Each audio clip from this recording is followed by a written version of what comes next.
السلام علیکم ورحمۃ اللہ وبرکاتہ۔ نحمدہ ونصلی علی رسولہ الکریم، اما بعد۔ قال اللہ عز وجل فی القرآن: وجعلنا اللیل لباسا وجعلنا النہار معاشا۔ آج کی اس ویڈیو میں ہم سونے کی دعائیں اور نیند سے بیدار ہونے کے اذکار انشاءاللہ تعالی دیکھیں گے۔ نیند اللہ تبارک و تعالی کی عظیم نشانیوں میں سے ایک نشانی ہے۔ اس سے دماغ کو سکون ملتا ہے اور انسان سونے کی بدولت تازہ دم ہو جاتا ہے۔ نیند صحت کو برقرار رکھنے کے لیے اشد ضروری ہے۔ جو لوگ نیند پوری نہیں کر پاتے وہ مختلف بیماریوں اور مشکلات سے دوچار ہو جاتے ہیں۔ نیند کے حوالے سے ابھی میں نے کچھ دیر قبل آپ کے سامنے سورۃ النبا کی ایک دو آیات تلاوت کی، جن میں اللہ تعالیٰ نے فرمایا وَجَعَلْنَا اللَّيْلَ لِبَاسًا، اللہ نے رات کو آپ لوگوں کے لیے لباس بنا دیا ہے، یعنی آرام کرنے کا وقت۔ وَجَعَلْنَا النَّهَارَ مَعَاشًا، اور دن کو اللہ تعالیٰ نے کام کرنے کا وقت بنایا ہے۔ تو نیند انسانی فطرت ہے، اس کے بغیر کوئی بھی انسان زندگی نہیں گزار سکتا، اور اگر کسی انسان کی زندگی میں بے آرامی ہو تو وہ مختلف بیماریوں، مختلف مشکلات اور مختلف مصائب کا شکار ہو جاتا ہے، ڈپریشن کا مریض بن جاتا ہے۔ تو نیند یہ ایک لازمی امر ہے انسانی زندگی کا، اس کے بغیر جینا محال ہے۔ تو نبی مکرم علیہ السلام نے جہاں دیگر اوقات کے بارے میں ہمیں تعلیمات دی ہیں، بالکل اسی طرح نیند کرنے سے پہلے اور نیند سے بیدار ہوتے وقت کی دعائیں بھی نبی مکرم علیہ السلام سے مروی ہیں۔ آج کی اس ویڈیو میں ہم دو دعاؤں کو دیکھیں گے۔ ایک دعا جو نیند سے پہلے کی ہے، یعنی جب آپ سونے لگیں اس وقت آپ اس دعا کو پڑھیں گے، اور دوسری دعا جب آپ نیند سے بیدار ہوں اس وقت آپ پڑھیں گے۔ قبل اس کے کہ ہم ان دونوں دعاؤں کی طرف آئیں اور ان کو سیکھیں، نیند سے پہلے کی کچھ ضروری اور لازمی چیزیں ہیں جن کو شریعت نے ہماری رہنمائی کی ہے۔ سب سے پہلے نمبر پر تو رات کو جب ہم عشاء کی نماز پڑھنے کے بعد گھر میں جاتے ہیں تو شریعت نے اس حوالے سے ہماری یہ رہنمائی کی ہے کہ ہم رات کو لا یعنی فضول، بے وجہ، بے مقصد جاگیں گے نہیں۔ یعنی اگر ہمیں کوئی کام ضروری نہیں ہے اور ہم جاگ رہے ہیں، رات کو بیٹھے گپ شپ لگا رہے ہیں، فیملی کے ساتھ ہنس کھیل رہے ہیں، لوڈو کھیل رہے ہیں، دیگر گیموں میں مبتلا ہیں، اور پھر اس کے علاوہ موبائل استعمال کر رہے ہیں، موبائل میں کسی سے چیٹ کر رہے ہیں، لا یعنی گفتگو کر رہے ہیں، یہ ساری چیزوں سے شریعت نے ہمیں منع کیا ہے۔ یعنی عشاء کی نماز پڑھ کے اگر آپ گھر میں آئے ہیں اور آپ کو کوئی ضروری کام نہیں ہے، کوئی شرعی عذر نہیں ہے، تو شریعت نے یہ کہا ہے کہ آپ جاگیں نہیں، کیونکہ شروع میں جو آیت کریمہ میں نے آپ کے سامنے پڑھی اس میں واضح الفاظ میں اللہ تعالیٰ نے فرمایا اللہ نے رات کو آرام کے لیے بنایا ہے اور دن کو کام کے لیے بنایا ہے۔ لیکن آج آپ دیکھیں ہم نے فطرت کو بدلنے کی کوشش کی ہے۔ فطرت کا قانون یہ تھا کہ رات آرام کے لیے ہے، دن کام کے لیے ہے، لیکن ہم کیا کرتے ہیں؟ رات کو کام کرتے ہیں، دن کو آرام کرتے ہیں۔ اور یاد رکھ لیں کہ رات کی جو نیند ہے وہ رات ہی کو پوری ہوتی ہے۔ جسم کی تھکاوٹ اور یہ جو ایک عجیب سی کیفیت انسانی جسم میں دن کے وقت کام کرنے سے آتی ہے، وہ رات کی نیند سے ہی ختم ہوتی ہے۔ اگر کوئی انسان رات کو نیند نہیں کرتا اور وہ دن کو سوچتا ہے کہ میں سو جاؤں گا، رات کی جو تھکن ختم ہونے کی ایک ترتیب ہے فطرت کی طرف سے، وہ دن کو کبھی ختم نہیں ہو سکتی، اور نہ ہی رات کی بے آرامی دن کی نیند لینے کی وجہ سے وہ سکون اور آرام میں تبدیل ہوتی ہے۔ ایسا نہیں ہو سکتا۔ تو اس لیے جو فطرت کا اصول ہے، شریعت کا قانون ہے، ہمیں اس کو فالو کرنا چاہیے۔ رات کو سونا ہے، دن کو کام کرنا ہے۔ اور اگر آپ کو کوئی شرعی عذر نہیں ہے، کوئی مجبوری، بہت زیادہ ضروری کام نہیں ہے، تو پھر عشاء کی نماز کے فوراً بعد ہمیں سو جانا چاہیے۔ اس میں ایک بہت بڑی حکمت عملی یہ بھی ہے کہ اگر ہم رات کو جلدی سو جائیں گے، بے وجہ لا یعنی فضول مقاصد کو لے کر جاگیں گے نہیں، تو پھر ہم صبح فجر کی نماز با جماعت آسانی کے ساتھ ادا کر سکتے ہیں۔ لیکن اگر آپ رات کو 12 بجے، 1 بجے، 2 بجے، 3 بجے تک جاگتے ہیں، تو مجھے اس چیز کا جواب دیں کہ کیا صبح فجر کی نماز کو ہم با جماعت ادا کر سکتے ہیں؟ کبھی بھی نہیں ہو سکتا، یہ ممکن ہی نہیں ہے۔ یہ شریعت نے جو عشاء کی نماز کے فوراً بعد سونے کا کہا ہے، اس میں جہاں پہلی وجہ یہ ہے کہ انسانی جسم میں سارا دن کام کرنے کی وجہ سے جو تھکن آ چکی ہے وہ اس نیند کی وجہ سے ختم ہو جائے، انسانی جسم چارج ہو جائے۔ اس میں جو تکلیف، اذیت، تھکن، بیماری آ چکی ہے سارا دن کام کرنے کی وجہ سے، وہ رات کو آرام کرنے سے ختم ہو جائے۔ ایک تو اس میں حکمت یہ ہے کہ آرام کریں تو انسانی جسم کے اندر جو کام کرنے کی وجہ سے تھکن آ چکی ہے وہ ختم ہو جائے، اور دوسرا بڑا بنیادی مقصد شریعت کا رات کو جلدی سونے کے حکم دینے کے بارے میں جو ہے وہ یہ کہ اگر انسان عشاء کی نماز کے بعد فوری طور پر سو جائے گا تو یہ بندہ صبح فجر کی نماز باجماعت ادا کرنے کے لیے اٹھ سکتا ہے۔ تو یہ اصول ہے، یہ فطرت کا قانون ہے، اسے ہمیں فالو کرنا چاہیے۔ اگر آپ چاہتے ہیں ہمارا جسم حشاش بشاش رہے، ہماری طبیعت خوش باش رہے، ہم سارا دن بغیر کسی تکلیف کے، بغیر کسی رنج و علم کے، بغیر کسی ڈپریشن کے سارا دن اپنی جو مصروفیت ہے اس کو صحیح معنوں میں انجام دے سکیں، تو اس کے لیے ہمیں رات کی پوری نیند لینی ہے۔ تو ایک تو یہ کہ آپ عشاء کی نماز کے بعد فوری طور پر سو جائیں، اگر آپ کو کوئی ضروری کام نہیں ہے تو ایک تو یہ چیز ہے۔ اور دوسرے نمبر پر شریعت نے ہمیں قیلولہ کا حکم دیا ہے۔ قیلولہ، دوپہر کے وقت آرام کرنے کو قیلولہ کہا جاتا ہے شرعی اصطلاح میں۔ دوپہر کے وقت اگر آپ کے پاس وقت ہے تو آپ کم از کم آدھا گھنٹہ، 1 گھنٹہ لازمی طور پر آرام کریں۔ انسان صبح فجر کے وقت اٹھتا ہے، دوپہر یعنی ظہر سے پہلے 12 سے 1 بجے تک، یعنی 11 بجے 12 بجے انسان سوئے، آدھا گھنٹہ 1 گھنٹہ آرام کرے، تو انسانی کام کی جو تھکن انسان کے جسم میں آدھا دن کرنے کی وجہ سے ہوتی ہے وہ قیلولہ یعنی دن کے بیچ میں، دن کے نصف میں اگر ہم آدھا گھنٹہ مسنون قیلولہ کر لیں گے تو وہ کیا ہوگا، ہمارے جسم کے اندر جو تھکن آ چکی ہے آدھا دن کام کرنے کی وجہ سے وہ ختم ہو جائے گی، اور اگلے آدھا دن کام کرنے کے لیے ہم حشاش بشاش ہو جائیں گے، تیار ہو جائیں گے۔ 2 اوقات آرام کے شریعت نے ہمیں بتائے ہیں، ایک دوپہر کا جس کو ہم قیلولہ کہتے ہیں، اور دوسرا رات عشاء کی نماز سے فوراً بعد کا۔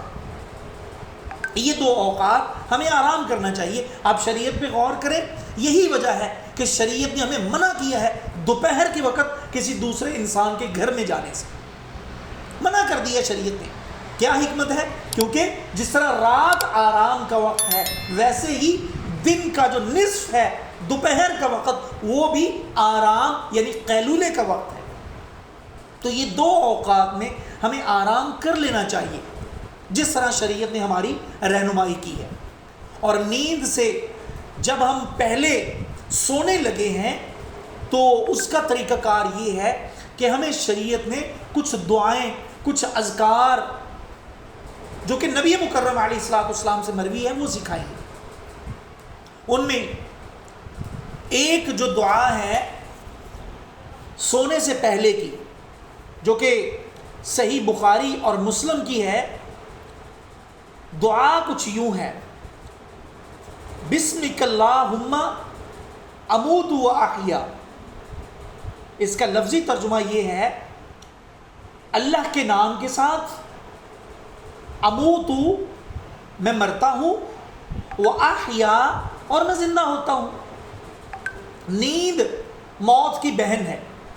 جب انسان سوتا ہے پھر وہ تقریباً مر چکا ہوتا ہے۔ یہی وجہ ہے کہ شریعت نے 3 جن لوگوں کو مرفوع القلم قرار دیا ہے، یعنی جب وہ 3 لوگ کوئی بھی کام کرتے ہیں تو وہ فرشتے، یہ دائیں سائیڈ پہ نیکیاں لکھنے والا جو فرشتہ ہے، بائیں سائیڈ پہ برائیاں لکھنے والا جو فرشتہ ہے، 3 لوگوں کی نیکیاں یا برائیاں وہ نہیں لکھی جاتی۔ ان 3 لوگوں میں سے ایک وہ بندہ ہے جو نیند کی حالت میں ہے۔ کیوں؟ کیونکہ نیند موت کی بہن ہے۔ جب انسان نیند میں چلا جاتا ہے تب انسان کو پتہ نہیں چلتا کہ وہ کر کیا رہا ہے۔ اب یہ دعا، اس کے خوبصورت الفاظ، اس کے بہت ہی پیارے معنی آپ غور کریں۔ بسمک اللہم، اللہ کے نام کے ساتھ، اموت میں مرتا ہوں، وہ احیا اور میں زندہ ہوتا ہوں۔ یہ اس کا لفظی ترجمہ ہے، ابا محاورہ: اے اللہ میں تیرے ہی نام کے ساتھ مرتا ہوں اور زندہ ہوتا ہوں۔ اللہ اکبر! کس قدر خوبصورت معنی ہے اس دعا کے، کہ ہم سو رہے ہیں اللہ کے نام کے ساتھ، ہم جاگ رہے ہیں اللہ کے نام کے ساتھ۔ اللہ اکبر! اسی طرح صحیح بخاری میں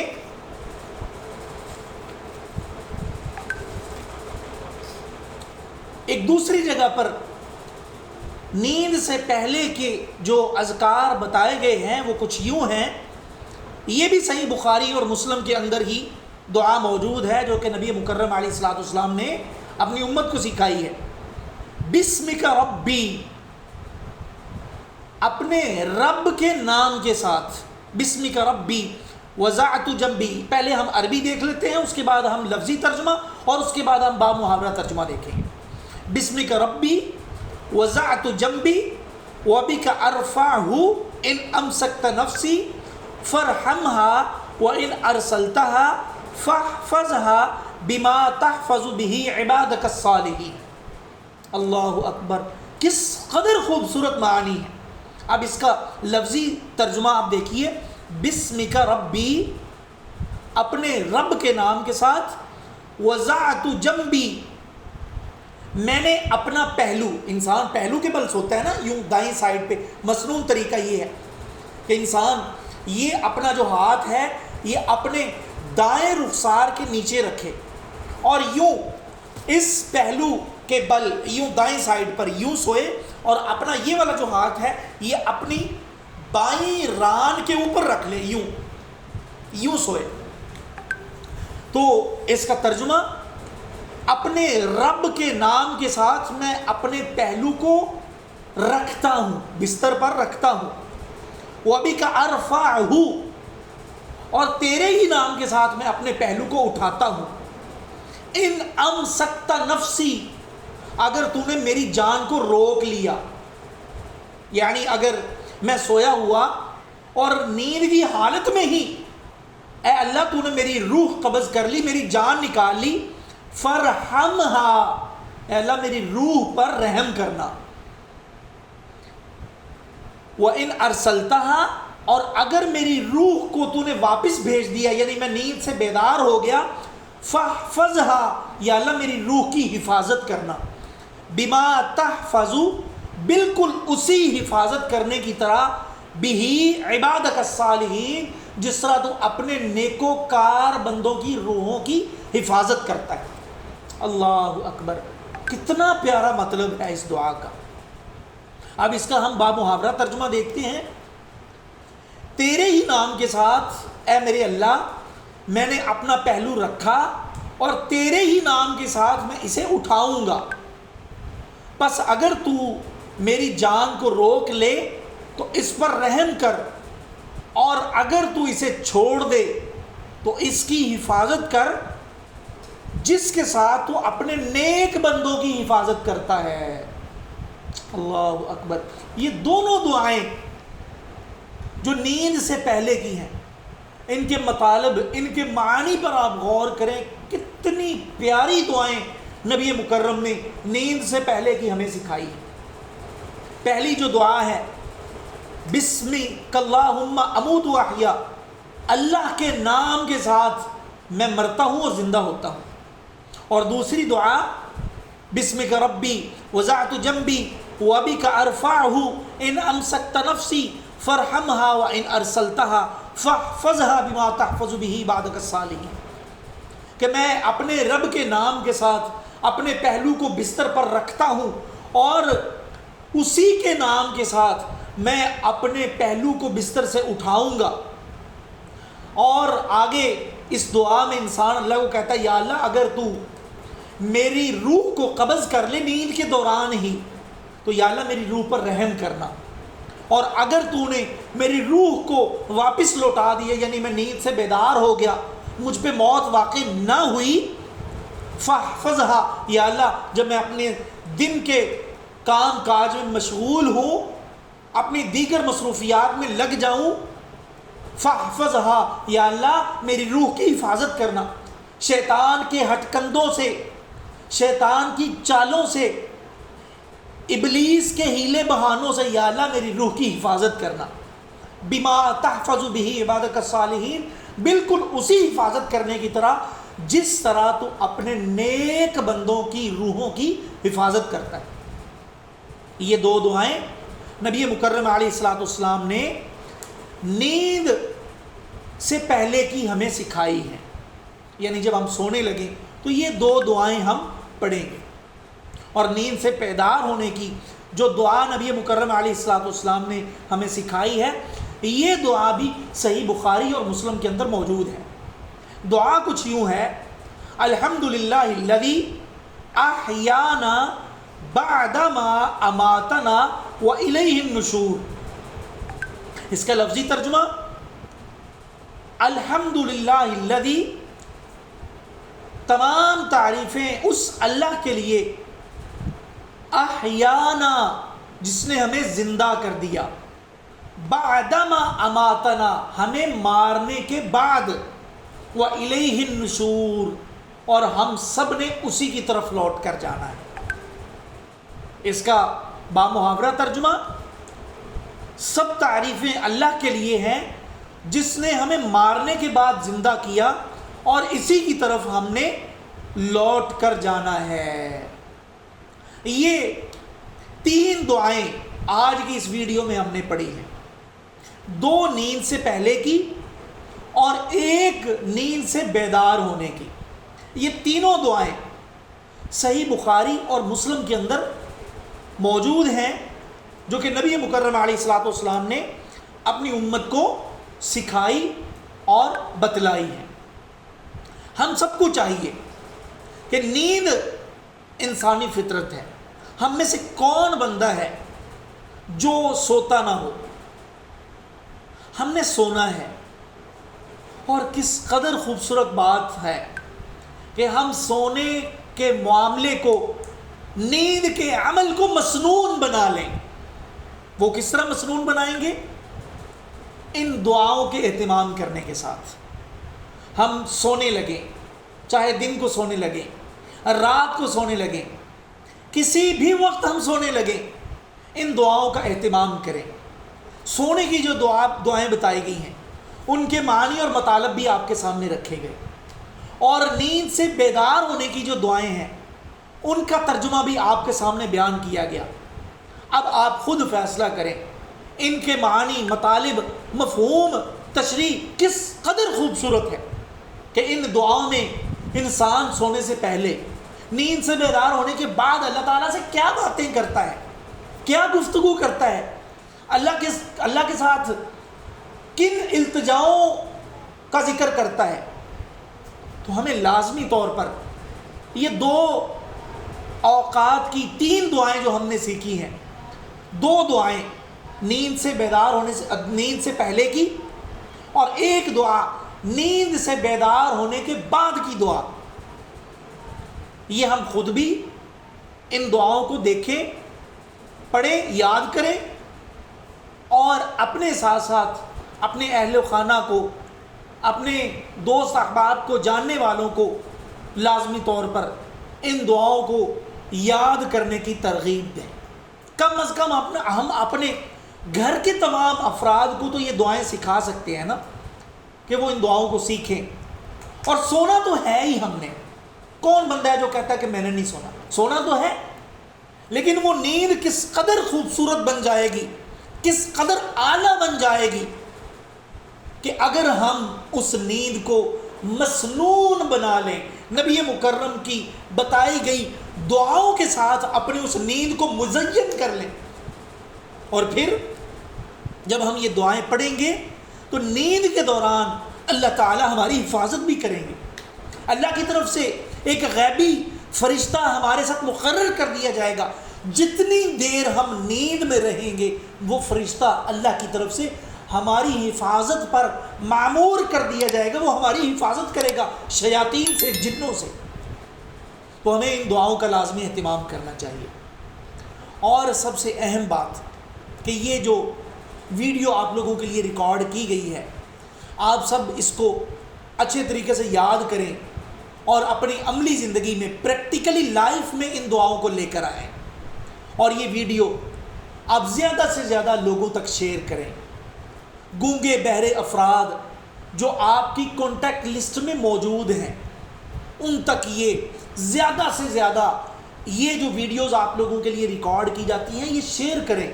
یاد رکھیں، آپ نے کسی ایک بندے کو ایک ویڈیو کا لنک شیئر کر دیا اور اس بندے نے وہ ایک مسنون عمل اپنی زندگی میں ہمیشہ کے لیے اپنا لیا، تو میں یہ سمجھتا ہوں کہ یہ ایک لنک شیئر کرنا ہمارے لیے کل قیامت والے دن جنت میں جانے کا ذریعہ بن سکتا ہے. تو اس لیے ہمیں یہ چاہیے کہ ہم یہ اچھے طریقے سے خود بھی یاد کریں اور اپنے ساتھ ساتھ یہ دعائیں اپنے گونگے بہرے افراد تک پہنچائیں زیادہ سے زیادہ.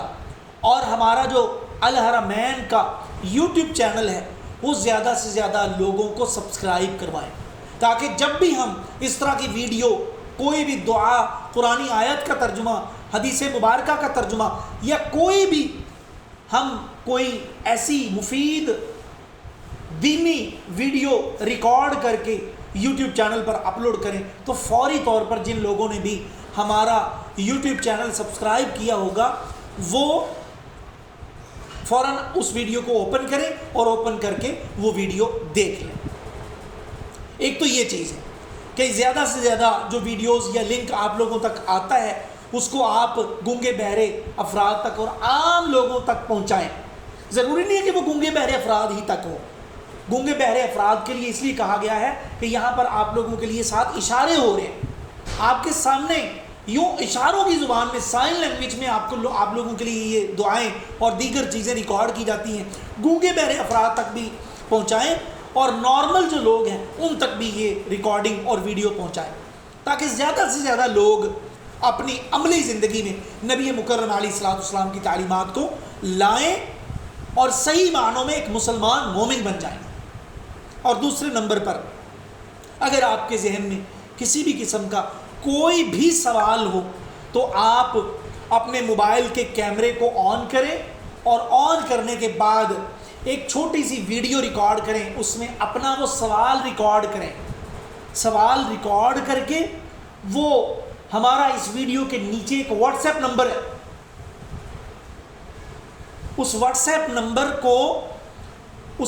نمبر پر وہ ویڈیو جو آپ نے سوال ریکارڈ کرتے ہوئے بنائی ہے وہ اس پر اپلوڈ کریں، اور اپلوڈ کر کے وہ ہمارا جو نیچے ویڈیو کے نیچے واٹس ایپ نمبر دیا گیا ہے اس پر وہ ویڈیو اپلوڈ کر کے ہمیں بھیج دیں، تو ہم انشاءاللہ تعالی ہمارا جو سوال و جواب کا سلسلہ ہے اس میں آپ کے سوال کا جواب انشاءاللہ دیں گے، اور پھر یوں انشاءاللہ آپ کو آپ کے تمام جو بھی دینی اور دیگر جو سوالات ہوں گے ان کے جواب مل جایا کریں۔ تو دو بہت اہم چیزیں جو آپ لوگوں کے سامنے دعاؤں کے بعد رکھی گئی ہیں، ایک آپ زیادہ سے زیادہ یہ ویڈیو جو آپ لوگوں تک آتی ہے یہ لوگوں تک پہنچائیں، آپ کی کانٹیکٹ لسٹ میں جتنے بھی گونگے بہرے افراد ہیں ان سب تک آپ کے لیے ضروری ہے کہ ان سب لوگوں تک یہ آپ ویڈیو پہنچایا کریں۔ دوسرے نمبر پر آپ ہمارے الحرمین ٹرسٹ کے یوٹیوب چینل کو سبسکرائب کریں بھی اور دوسرے گونگے بہرے افراد کو کروائیں بھی۔ تیسرے نمبر پر اگر آپ کے ذہن میں کوئی بھی دینی سوال ہو، اگر ہم نے کوئی ویڈیو ریکارڈ کی ہے اس ویڈیو کو دیکھنے کے بعد اگر آپ کے ذہن میں کوئی سوال آیا ہے تو وہ بھی، یا اس سے ہٹ کے کوئی بھی سوال آپ کے ذہن میں آتا ہے تو آپ اپنے موبائل کے کیمرے کو آن کر کے اپنا وہ سوال ویڈیو کی صورت میں ریکارڈ کریں، اور ریکارڈ کر کے نیچے جو ویڈیو کے ہمارا واٹس ایپ نمبر موجود ہے اس پر آپ وہ اپنا سوال بھیج دیا کریں، انشاءاللہ تعالی آپ کو آپ کے تمام سوالات جو آپ نے ویڈیو کی صورت میں ہمیں بھیجے ہوں گے ان کے جوابات آپ کو دیے جائیں گے۔ جزاکم اللہ خیرہ۔ السلام علیکم ورحمۃ اللہ وبرکاتہ۔